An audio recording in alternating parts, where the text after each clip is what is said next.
welcome to the Asher Marketing Podcast. I'm Anthony Giuliano, and my guest this week is Mary Tyndall. Mary, how are you doing? I'm doing great today, actually. Thanks for having me, Anthony. Well, thanks for being here. You and I have known each other for a long time, and we recently reconnected because you were the victim of a class that I taught, a social media professional certificate class.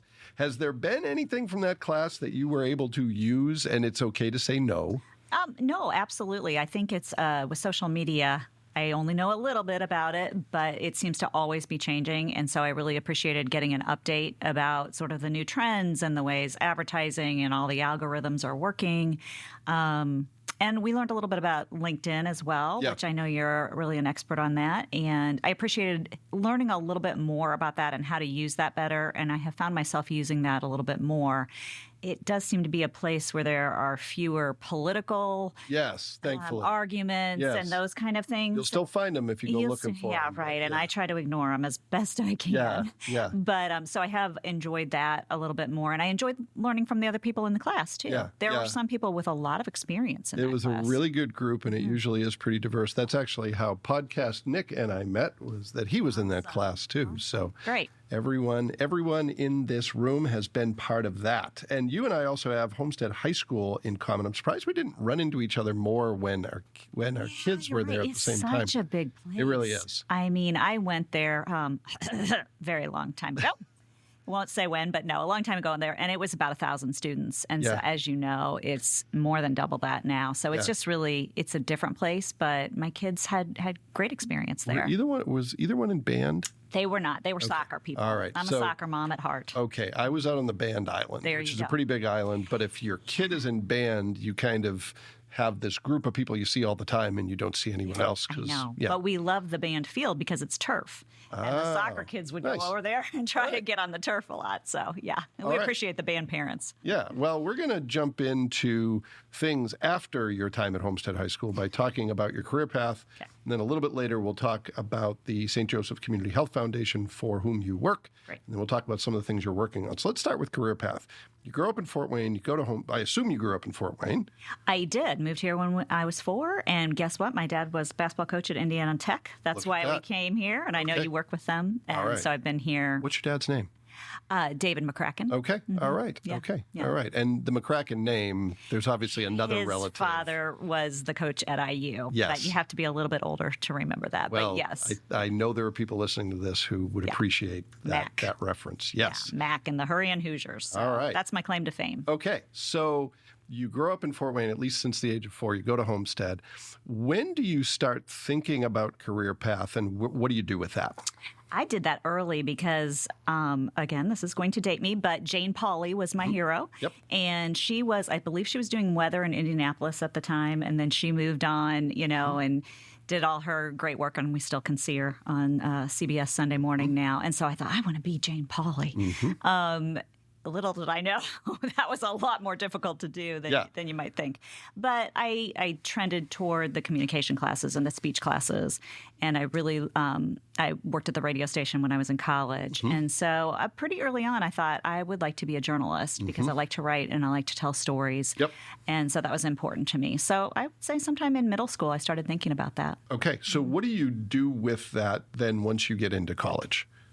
Right. So I went to DePaul University, small university in Greencastle, Indiana. Why did I go there? Because my father went there and my sisters went there. Okay. And it was a great place. Yeah. I had a great time. I still am in touch with my journalism professor from down there. Just a wonderful man.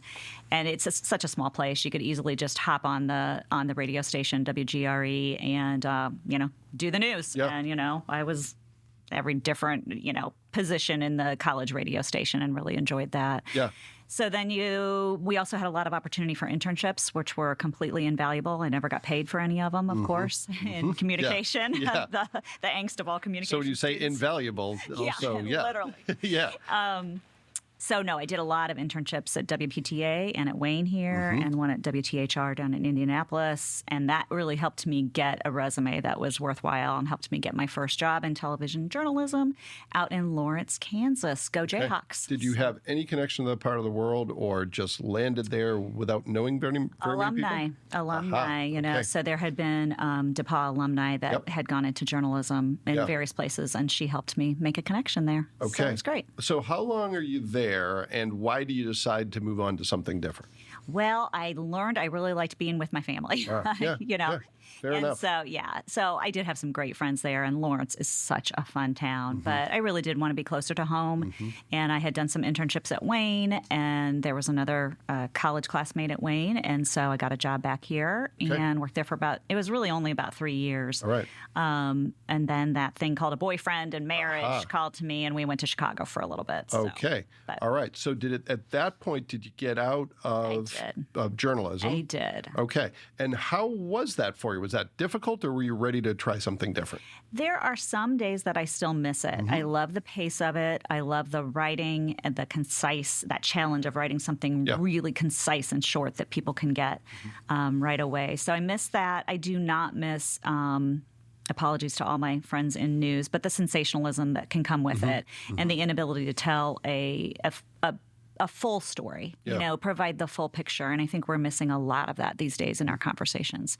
So I did not miss that at all, but it was absolutely the best background for me to go into communication. Yeah. I learned so much more in journalism than I did really in school in a different way. You know, you have to go cover government meetings. You have to cover your school board meetings. You got to go to accidents and shootings and all kinds of terrible things and the courtroom. And I just learned a lot about the way the world works. And my world expanded in good ways and bad ways. I saw, you know, I lived in a pretty nice little bubble for a while. Yeah. And then you get into journalism and you think, ooh, it's rough out there. For sure. For sure. Well, in the deadlines, Lou Cuccinelli, who was our previous guest, who I know you know, we were talking about the fact that if you can kind of make it in the deadline-driven world that is TV news, you can make it anywhere deadlines-wise. It really has helped. It has definitely helped. And I think it's I had no idea what social media was, you know, back in 1993. Yeah. But writing those really concise headlines and stories and sticking with the pictures that really matter, whether it's video or still, that is still extremely applicable today. So really good skills to know. Yeah.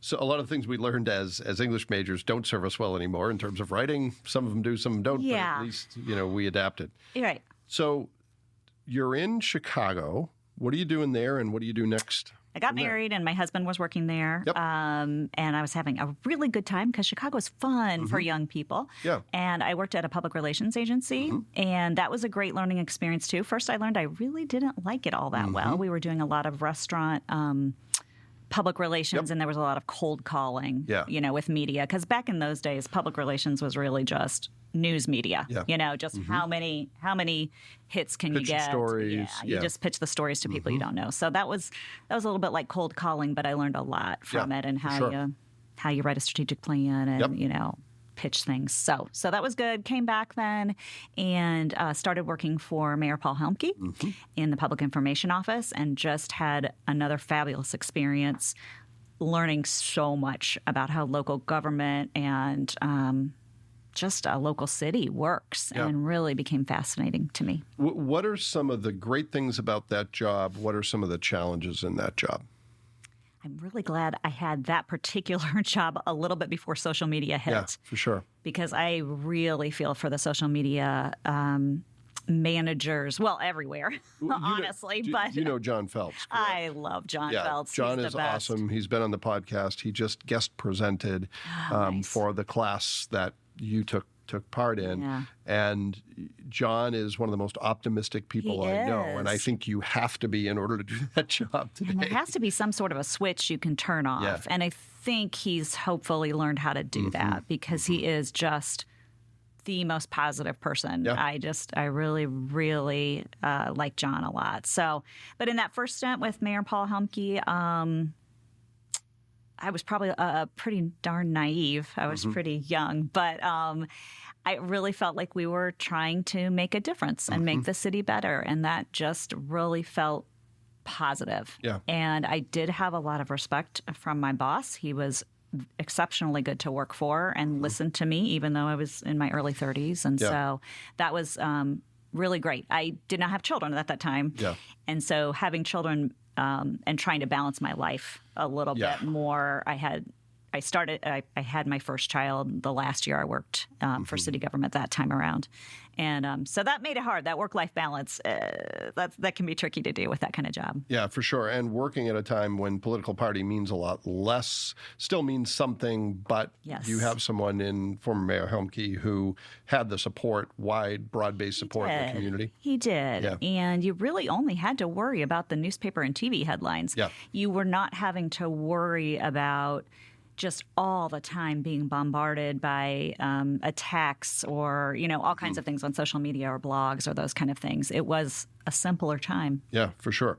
So your next career move, does that come as a result of the Helmke administration ending, or do you make a move on your own? Right. I left with him. Yep. I was in the mayor's office, said I'm sticking it out to the end, and we did, and never regret that at all.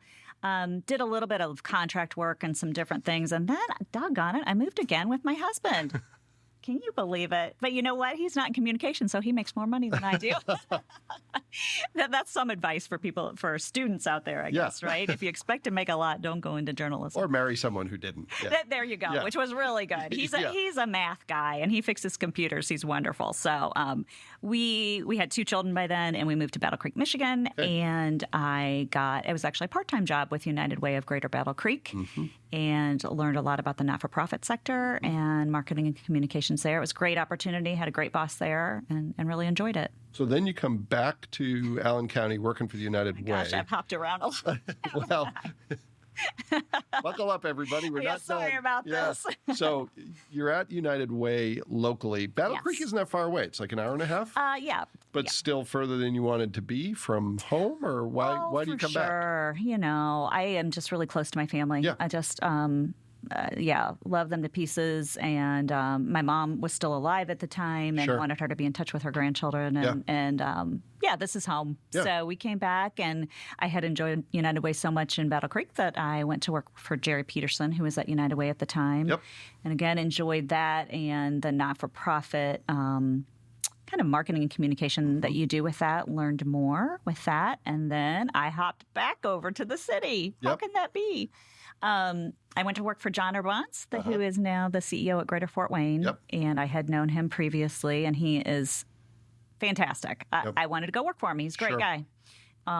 So what role were you in? I was as a public information officer. Okay, so it's PIO office again. PIO. Yep. I was the first time around with Paul Helmke. I was the public information director in the mayor's office. This last time around, I was in the community development division. Got it. So I did not report directly to the mayor. Okay. Little less pressure, honestly, for sure. and nice. And I reported to the division head in community development, which is planning, code enforcement, redevelopment, economic development, those kind of areas. Okay. So, All right. And you're there for how long? About 8 years, I think. Okay. And then you make the move to the place where you are now, which is St. Joe Foundation. Finally, I'm tired. I'm tired just hearing about it. I know. Yeah. So, and you've been there. You set me straight because when you first walked in, I thought you'd been there a year, but it's a little under a year. You started in January. So tell us what that organization does. I've had the pleasure of knowing Meg Dissler on and off for a number of years. Wonderful. And have a vague understanding of what the organization does. I know it does good stuff, but It's a little bit quiet, Yeah. It is. Fill our listeners in on more than good stuff. What does the organization do? What's its mission, and what's your role? Yeah, great. So the St. Joseph Community Health Foundation was formed when an order of sisters, a religious order of sisters, Catholic sisters, sold St. Joseph Hospital. And they took part of the proceeds from the sale of the hospital and put it into this private foundation and said, we want to continue the good work in Fort Wayne here and make sure that a good deal of the money that came from St. Joe Hospital is now going to go help people in the community. And just so people know, the religious order is based in Donaldson and Plymouth, and they are the Poor Handmaids of Jesus Christ. And that's really where our mission comes from.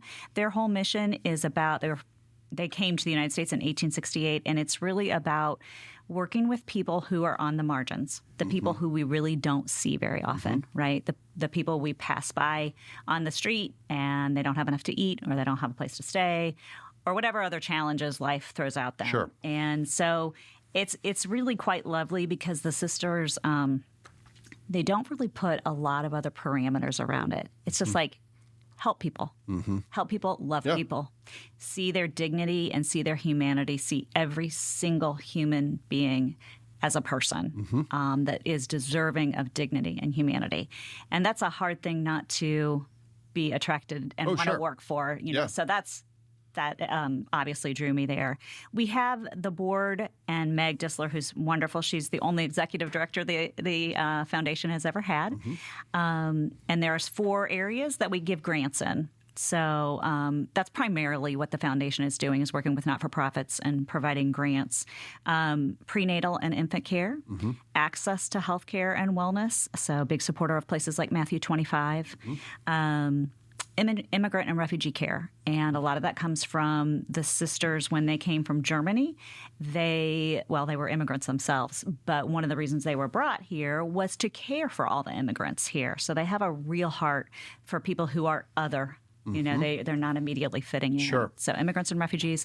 And then the area that I am specifically working in is nutrition and food security, and how that affects wellness. So the diet that you eat affects, you know, your heart rate, your blood pressure, your possible diabetes, all those kind of things. So. Yeah. So how does that, give us some examples of some of the things you work on that are in that lane and that affect the community in a positive way? I'm so lucky. Oh my gosh, everything. I'm so lucky. And that has been really, I really had a lot of experiences just today to kind of cement that in my mind. We had a couple board presentations, and we were talking about the work that we were doing. And the board itself, they're not thinking about who's going to be the president, what party's in charge, and this kind of stuff. And they just want to help people. And I also got to visit, we run a program called Our Healing Kitchen, and those are basically cooking and nutrition classes. That was really the brainchild of Parkview Health and a previous employee at St. Joe, Laura Dwyer.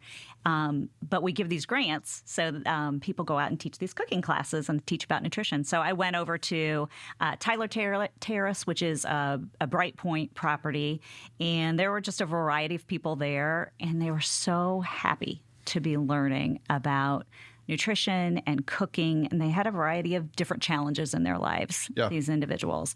But they said, one of them in particular, she was in a wheelchair, and she said, I'm just so happy to be here. It's not really all about food. It's about friends.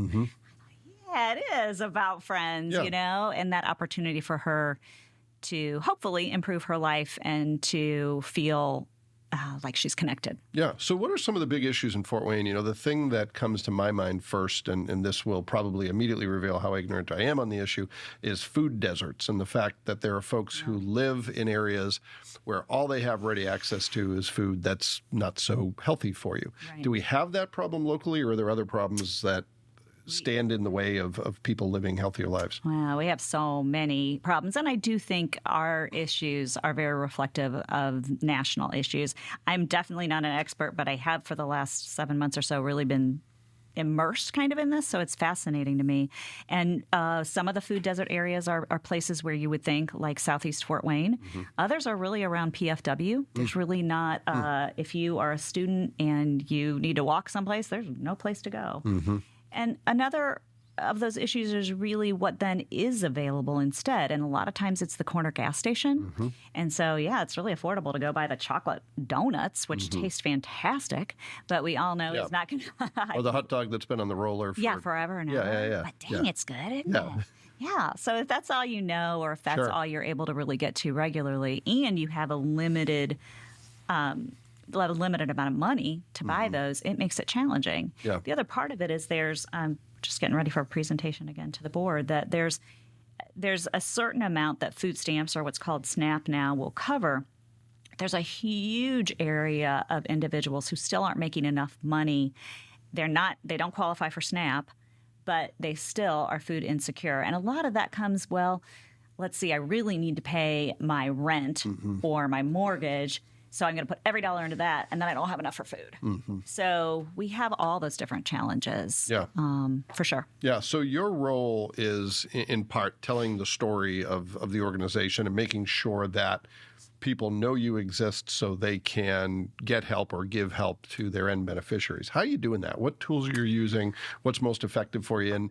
And feel free to say, I'm still new, I don't know yet, but tell me what you can tell me. That's part of it. I think I haven't been able to do as much as I would like to. I am a lot of my position right now is implementing a federal $1 million grant that the foundation got, and it has to do with implementing the Double Up program. Okay. So what we're doing is if you have your food stamps and you go into a grocery store and you buy $10 worth of carrot and apples and celery, then you get half off. It's only going to cost you $5 with this Double Up. So the remaining amount of that gets paid to the grocery store through the Department of Agriculture and the grant that we have. Okay. So we're really encouraging people to stretch their food stamps and their SNAP dollars, but also to choose those really highly nutritious foods. So that's been a large part of what I've been trying to do. And part of that is getting into different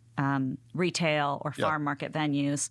So I haven't had quite as much time to do the communication as I would like to, but I'm definitely going to need to ramp up this Double Up marketing and communication. And it's a different sort of, it's not paid advertising all the time, although now it's all mixed up. Advertising and public relations, it's all one and the same these days. But so I've been needing to do a lot more of that. I just boosted a couple posts on Facebook about Double Up and, did the geographic areas around the stores where people can use Double Up, how does it work, those kinds of things. Working on the website for Double Up, newsletters and material. One of the advantages is we're partnering with a national company that has a lot of this branding. I would have liked to give you all some business here. That would have been great, but we didn't have to because we had the whole package sort of just handed to us. Sure. They've tested the messaging. They've tested the brand. So it makes it pretty easy from that standpoint. So here's a big question. This is a national issue. It obviously affects Fort Wayne in a significant way. How do you change the story about the way people think about nutrition and food? Because you have all these competing messages. And, we're still, in our DNA, we think we're hunter-gatherers, that we have to consume all the calories we can in order to survive, when we really don't need to do that, when we sit on our butts most of the day. How do you change that? I know that's a big question, but what type of work is your organization doing? What do you think about when you think about that problem, and how do you solve it? Super, incredibly hard. And then add in onto that, if you're working with people who have some barriers or have lower income, then there's even more challenges. They don't have time to think about that if they're going to two jobs, you know, and they don't have time to go to the least expensive grocery store that still has good produce and get that. And it's extra challenging for people who have a lot more stress on their lives. So I think, maybe I'm old-fashioned, but a lot of it goes back to relationships, right? And I think we're still learning that through this pandemic, that relationships is where a lot of it's at. And so these healing kitchen classes, you develop a relationship with. Most often it's somebody in a nonprofit, say, that you have worked with before and you trust. And then you have the other participants with you who have been clients or live in the neighborhood, and you develop the relationships and you talk about how you're going to try to eat healthier. And you can't always do it. And we say that too, with being real reasonable. Yeah, sometimes we get the donuts out of the convenience store. We don't want to do that very often. But so I think it comes down a lot to relationships and having somebody that people trust that they can say, yeah, this is how you live your life. Hopefully the big advertising, the big marketing gets them drawn in, gets them to learn more. And then it really takes that one-to-one or a group, I think, to make a true lifestyle change. Yeah, I think you're onto something. I'm not even in the ballpark as you in terms of expertise on it, but I would think that the community piece is huge, and some of it is breaking familial cycles of poor nutrition. Absolutely. And getting different messaging in front of people, and the trust thing, as you mentioned, I think is huge. And dealing with some cultural things too, right? So I was the same age as a couple people in this kitchen class I went to today. And we were talking about how our moms were obsessed with Jell-O, that was like the thing. And so sometimes you have to find either the cultural or the age things that people are dealing with and the foods that they're used to eating and adapt to that. So. Yeah, my mom's famous one was that she didn't want me to drink Coke. She wanted me to drink Sprite because it was healthy because it had lemons and limes in it. There you go. And those were real lemons and limes. So marketing works. People. It does. Yes. I know. We really, children of the 70s and 80s, we had some interesting meals, didn't we? Yes, we did. Yeah. Yes, we did. The food for astronauts. Yeah. Exactly. Hamburger helper. Oh, man. So so what else are you working on? What other big projects are taking up your time, your energy, keeping you up at night, making you excited, maybe a combination of all those things? So I'm going to do a little plug for some of my volunteer work, if I can. Yeah, please do. And the 2021 Diversity Awards are back this year. Okay. They went away with the pandemic, but they're back October 22nd at Ivy Tech. Okay. Free. All right. So tell us more about this. What is this event? It's fantastic. So it is to honor the contributions and accomplishments of immigrants and refugees in our community. Okay. And I'm a board member for Amani Family Services, which if you know about them, they work with immigrants and refugees. Yep. And it also really fits in nicely with our work at St. Joe as well, because we do a lot of work supporting immigrants and refugees. So, sometimes there's negativity around people who are different or speak different languages with different backgrounds. And we would like to really shine a spotlight on, look at the amazing contributions that immigrants and refugees make in our community by adding to the workforce, by paying taxes, the food, the culture, the dancing, so many wonderful things. And Amani does a welcome event that is built around food, correct? Where people are encouraged. They just, that was part of, thanks for paying attention to the social media. That was just part of welcoming Fort Wayne, which is sort of a community-wide. The Y does a lot of things with it as well. And they just worked on supporting the immigrant-owned restaurants, which is something we all love. And it's a great entree to learn about different cultures. So they do that. And then this really has in the past been part of Welcoming Week. We just got started a little bit late this year. So we moved it to October 22nd. Anybody who wants to go should go to welcomingfw.org. Okay. And it's free, fw.org. Welcomingingfw.org. Correct. Okay. Yep. And it's free, and it will be a brief program just honoring. We're still taking nominations for people who want to nominate an immigrant or refugee or somebody who has supported them. So I'm really excited about that. Well, and I hear sometimes people voicing skepticism, well, Fort Wayne doesn't have that many immigrants, which isn't true. No. What are some of the more populous populations of immigrants that we have in the city? Well, I think most people know that we have a lot of Burmese residents here, and I've been getting to know a little bit more about their culture, which is really fantastic and a incredibly resilient people with a lot of farming backgrounds. So I've actually been working on some farm markets with them.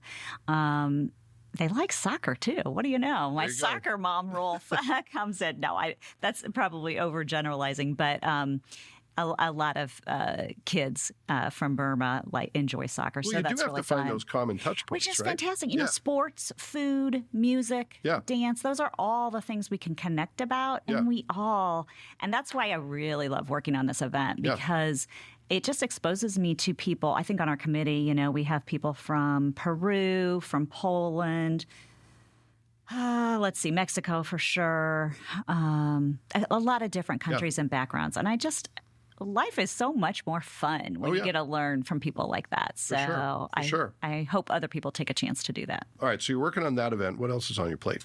Oh, my gosh, it's making me busy. I'm an empty nester now.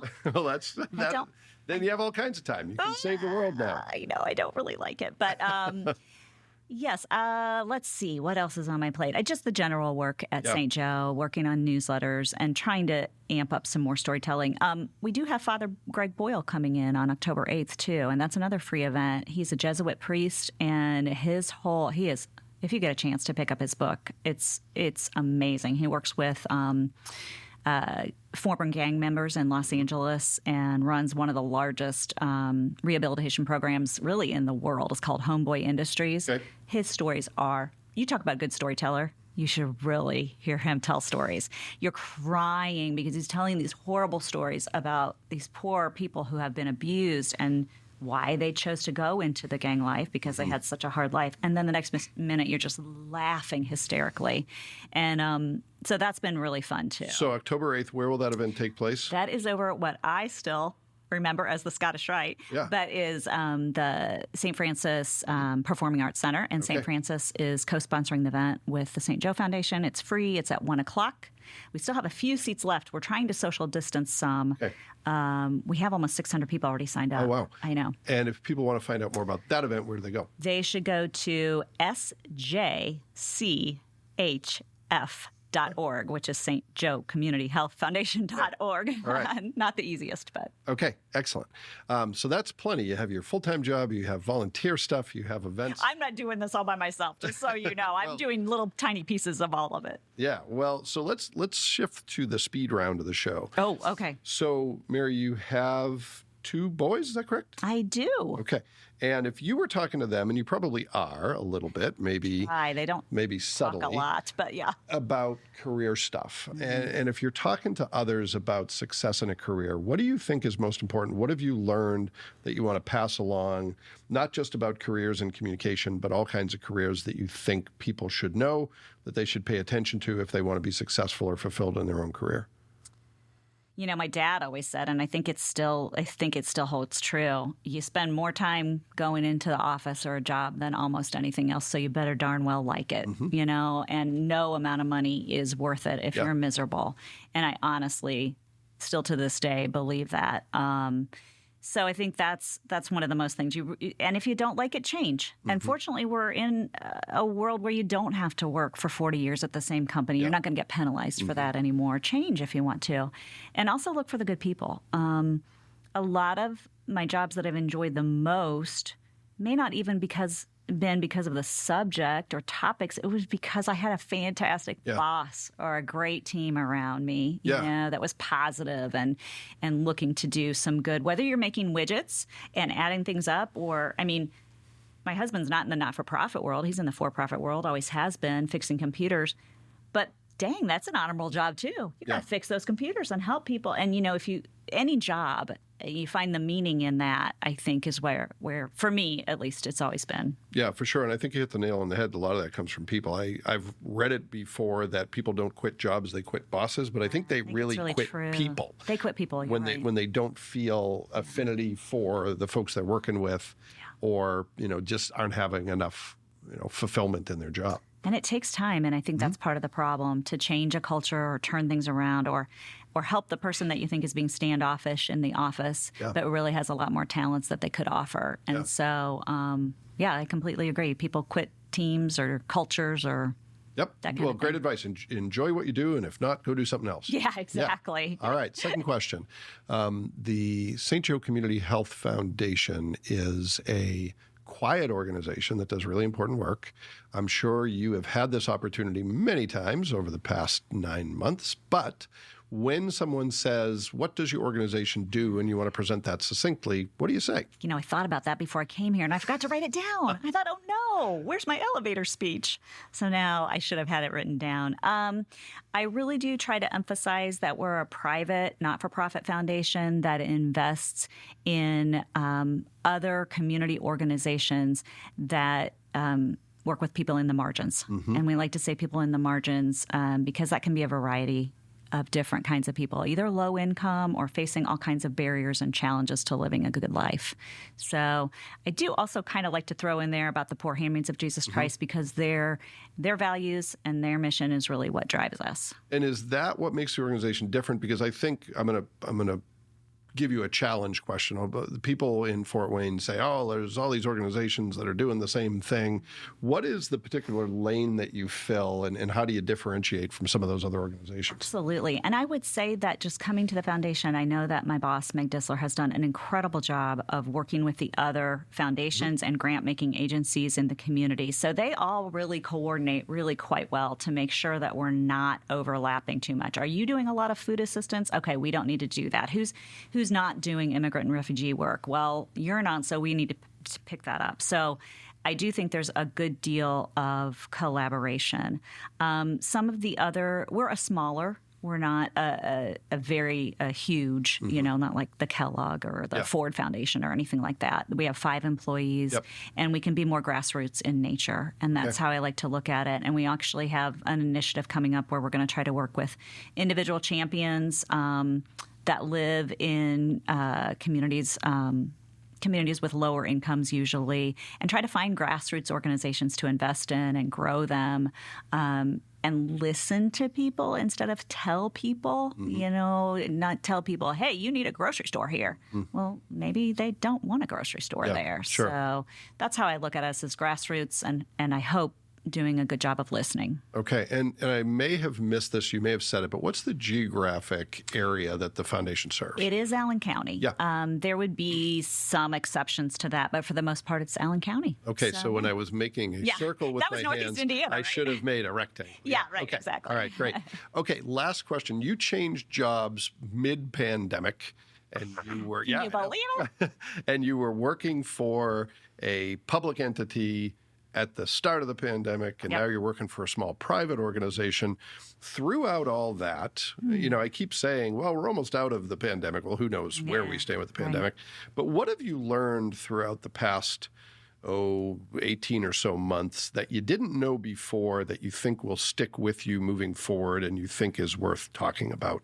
Lessons, things that that shape the way you work or think. I mean, I feel like everybody says this, but it's so true for me, and that is just how important that face-to-face and the relationships really are. And I think perhaps up until the pandemic, we had been moving more toward do everything online, do it all on social media, send a newsletter, do it electronically, be efficient, don't ever travel and go to a conference or have face-to-face. And I don't think we're going to stop doing those things. There are a lot of efficiencies there, but I do think we're pulling back. Yesterday, I got to go to the local food forum organized by the Northeast Indiana Regional Food Partnership.